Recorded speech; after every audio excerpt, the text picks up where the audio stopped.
Greetings and salutations, this is Imperator Vespasian and his ever-trusty sidekick. Hello. Today we're bringing you a librarian of the Unhallowed Chaos Space Marine chapter. As the Unhallowed are dedicated to Slaanesh, I would assume he'd be using lots of his nice Slaanesh skills. But at this particular moment, this librarian has met a evil Space Marine of the nasty Empire and of the Imperial Fists, and he is currently smiting him to death. Unfortunately. Yeah, so I guess, I guess he's having a bad day. So this is the chap in question, this is the librarian, and he's got his nice little librarian staff and a nice pretty little book, and we'll have a look around. The Marine has been thoroughly electrocuted, and you can see how the Marine ended up getting electrocuted because he was actually reloading his gun, which is how come the librarian got a drop on him. Poor chap. Always be careful when reloading your gun. So what do you think? That's quite good.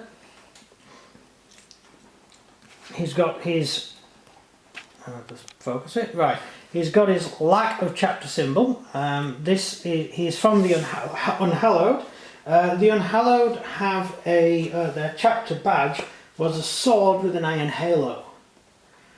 However, these troops were sent on the Abyssal Crusade, where a Chaos Inquisitor, a Chaos-aligned Inquisitor, sent the chapter into the Eye of Terror, along with 30 chapters in total he sent into the Eye of Terror, because they were loyalists, and he denounced them as traitors, sent them into the Eye so they could all get killed. And when they went into the Eye, they were all ordered to paint out their chapter insignia. So the insignia of all 30 chapters were wiped from Imperial records, and the chapters were excommunicated. And so what the chapter did, they've left their shoulder blank but painted a tear. Now, why a tear? That I hope you can explain. I thought you knew this one already. I did not know this one. There is an ancient legend among Space Marines that, actually an ancient legend that goes back to just post-apostasy, that the Emperor of Mankind watches over everybody, and he's fully aware, and he watches over all the worlds where Xenos are attacking humanity, and where Chaos is attacking humanity, and where humans are suffering everywhere. And for every million people that die, a single tear drops from the Emperor's drops down the Emperor's skull face. That's the legend. But for a Space Marine, because Space Marines hardly ever die, a tear drops every time a Space Marine dies, because a Space Marine is worth the lives of 1 million Imperial inhabitants. Not something that the Space Marines themselves would really believe, because the Space Marines know they are created to defend humanity. But all the same, these guys are, traitors. So the idea the chapter had was that instead of, because they have no chapter symbol anymore, because they've been excommunicated, they painted a tear on their armour, because that represents the tear the Emperor will cry upon the death of the Space Marine, and they are denying that tear from the Emperor. They hold the tear on their own arm, and their tear will die with them. The Emperor will never be able to shed a tear for their deaths. Like he would. This is religion we're talking about here. But that is the purpose of the tear. So that's quite an interesting one, isn't it? Yeah. So what do you think of the model then? Why has he got a book on his head? He's a librarian. Librarians have books on their heads. or they have books on the belt, or they have books anywhere. I don't know, maybe it's a really good page he was reading and before the battle they just put the book there and said, I'll read that when I get back. Yeah. About the staff. That's Force Rod. It's to help collect psychic energy for the... To do that? Yes, for the librarian to use. The librarians use psychic energy from the warp. However, sometimes it's not that easy to get psychic energy from the warp. It takes quite a bit of effort to build it up. And so there's lots of psychic energy around the battlefield. How do you think Khorne manages? They run around screaming a lot. The reason they run around screaming a lot is because it creates psychic energy. And so the more you scream, the more psychic energy there is. Gotta love Khorne. Yeah, but that's also why orcs shout war. They're not actually shouting war, that's just what we hear. In actual fact, they're generating their own psychic field, which they use to power all their weapons and everything. Love orcs. Yeah, I mean, an orc bolt gun is rubbish. It doesn't work. If an Imperial picks up an orc bolter, it's a piece of metal. It's just a piece of metal nailed together. But an orc fires it as if it's a real gun, and it actually shoots. And the reason for that is it's a psychic weapon. The orc is psychically shooting bolts at you. But as far as the orc's concerned, it's a gun. Same thing. Exactly the same thing. So, because of all this psychic energy around of these Imperial Marines shouting in the name of the Emperor, what is it? What do they shout? Emperor. What's the new code say? The Emperor protects. Emperor protects. So as they're shouting that is actually creating a psychic field, helping to put more energy into the warp, and the staff helps to just collect the energy. Don't really need I it. don't think he would be saying an Emperor protects. Who? The dude. No, he'd be saying death to the false Emperor. Right, yeah. Death to the corpse Emperor. Death to the lying Emperor who was going to murder his own creation. I would prefer the Emperor than Horus, though. Would you? Yeah. See, I'm not really sure on that one. The Emperor only became incredibly dislodged when Horus betrayed him. Yeah, but the Horus saw him as a despot. Horus was betrayed. Horus was lied to. Well, no, sort of lied to. Horus was shown a vision of the future. But remember, the Emperor had gone across the galaxy, wiping religion off the face of the universe, banning religion. He also neglected to tell his Space Marines that chaos existed, because he didn't want them to think about it. So he was wandering along destroying religion, and he wanted to get rid of all gods and replace it with technology. Well, science. What's good is that even when the Emperor dies, all the Chaos Gods are screwed. Well, because the Emperor will come back as a god. Yeah, in the what? Yeah. Yeah, that's the whole of the story though, isn't it? But the point is, as far as the sons of the Emperor were concerned, the Primarchs, the Emperor was fighting a war to destroy religion, and is it the word bearers? They used to go planet to planet, raising temples to the Emperor, and so the Emperor punished him because he was creating a religion around the Emperor. So the Emperor didn't want a religion around him. And so Horus was shown an image of the future, a real image that existed of the future, and it was of imperial temples to the Emperor and plinths of the Primarchs without Horus. And of course Horus thought that what the Emperor was trying to do was get rid of all the religions so he could replace himself as the god. He was a megalomaniac after all. Well, then clearly Horus was not a true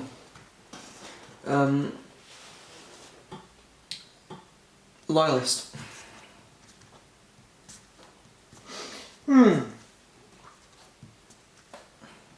Well, also we don't really know everything that Horus knew. But Horus would have known or did know what happened to the Emperor's original version of Space Marines. What happened to them? The soldiers who conquered Earth. What happened to them? They were shot. Yeah, the Emperor murdered them all. For good reason. But they were loyal to him.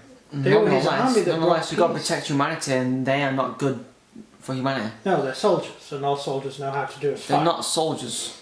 They were barbaric soldiers. They weren't soldiers. Yeah, okay, they were barbarian soldiers, extremely augmented. But why didn't they were loyal to the Emperor? Because they could end up hurting humanity. Yeah. So the Emperor murdered them, and then The he Emperor didn't have a choice. And then he created the Space Marines, didn't he? And what happened to the Space Marines? Well, what would have happened to the Space Marines at the end of the Crusade? We don't know that.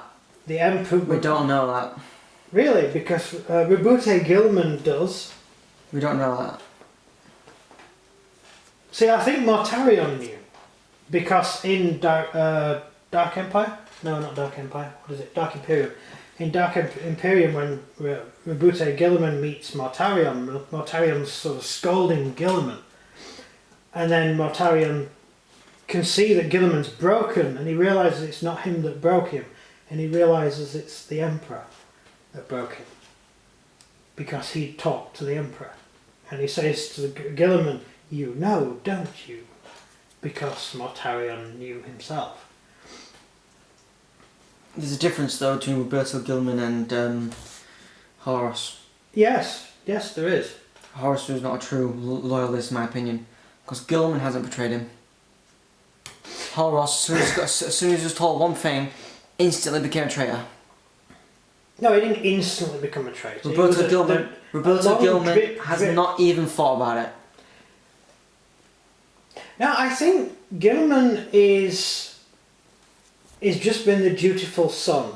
I think he is fighting to save humanity. He's fighting for not just for the Empire, but for the people of the Empire. I think he's fighting for them. But I think he knows that he's fighting...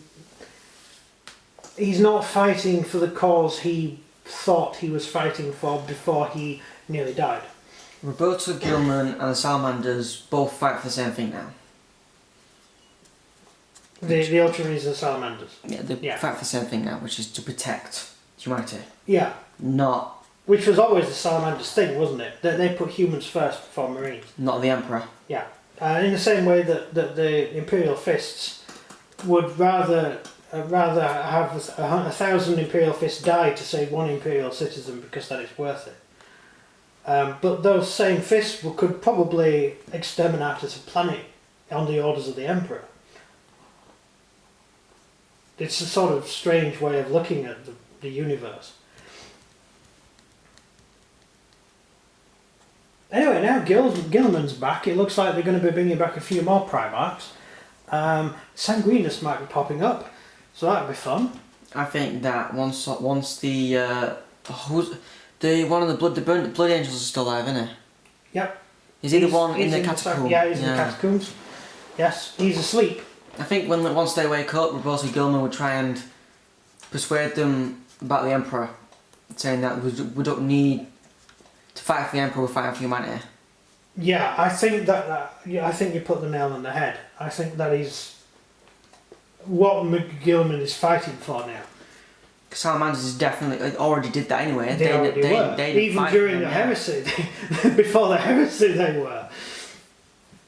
I mean, not sure what the wolf people will do.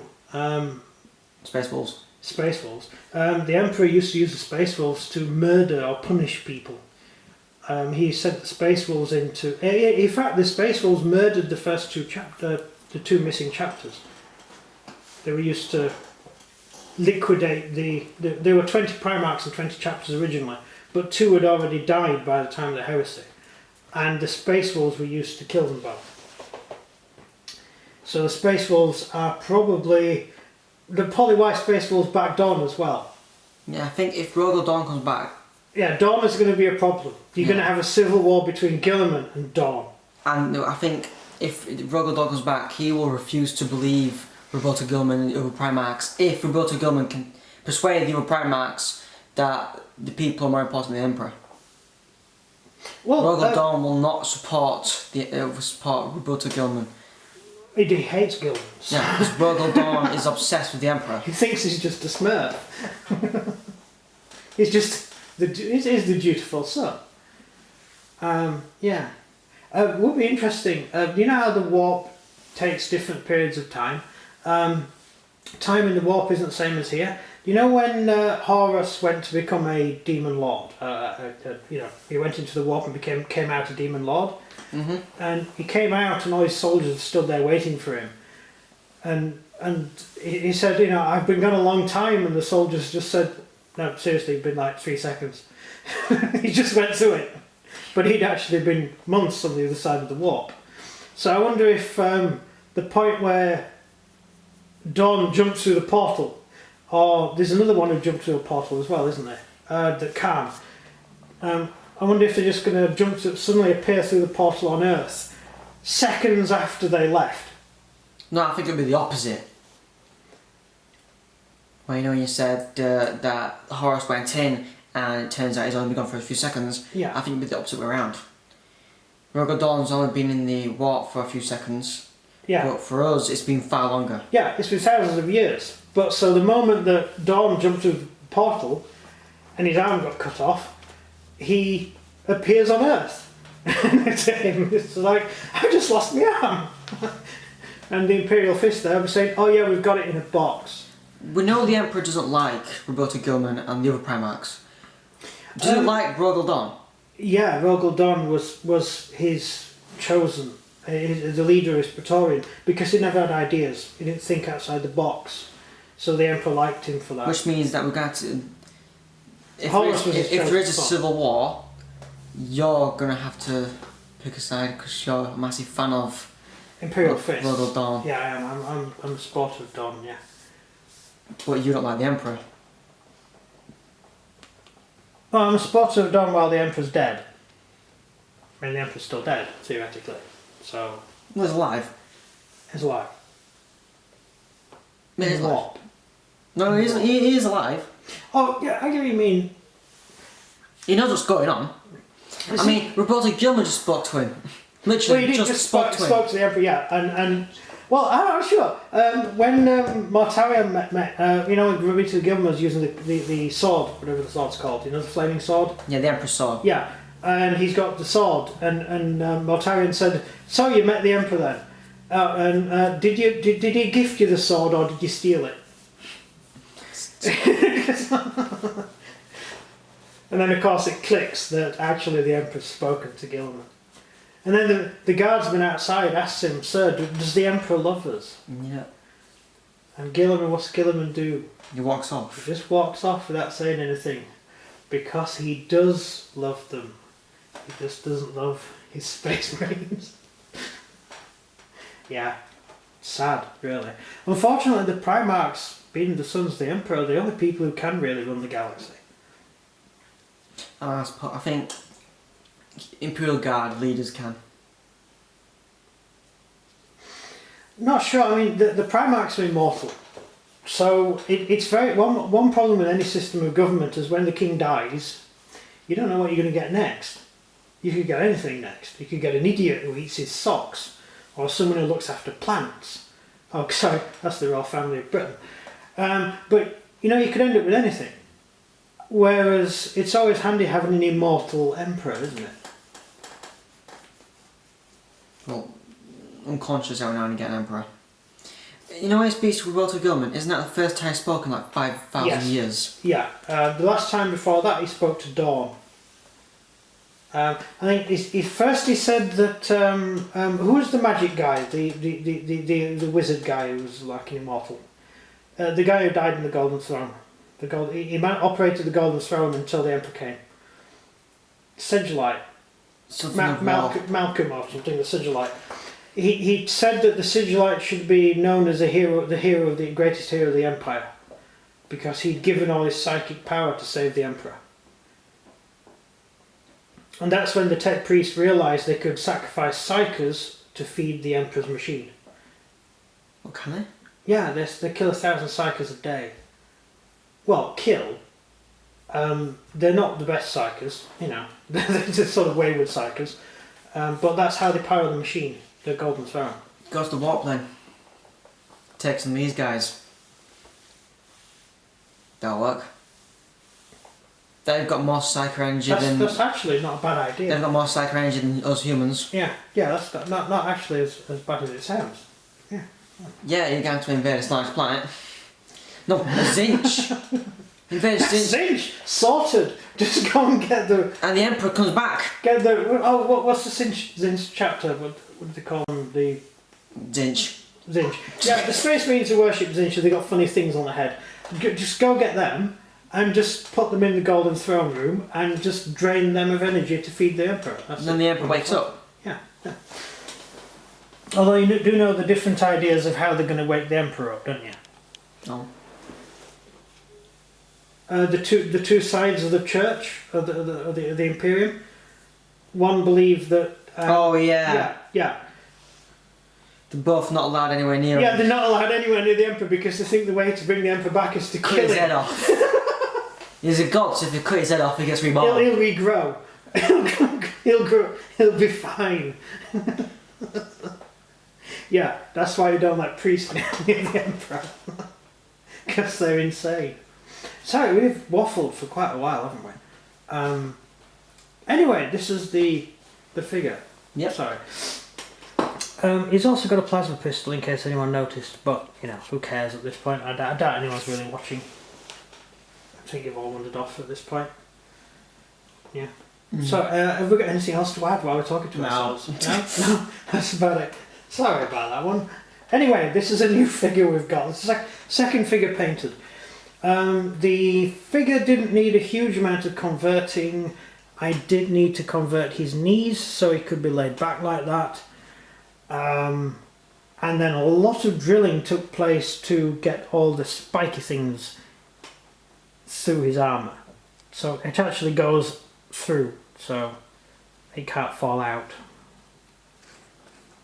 I did something like this years ago, and I discovered that if you touch these, they fall off. But if you put them through the model, they can't. So it makes it, you know, cool. So that's it. That's the end of the video. Yep. That's everything from me. And everything from him. Thank you very much for watching, and goodbye. Bye.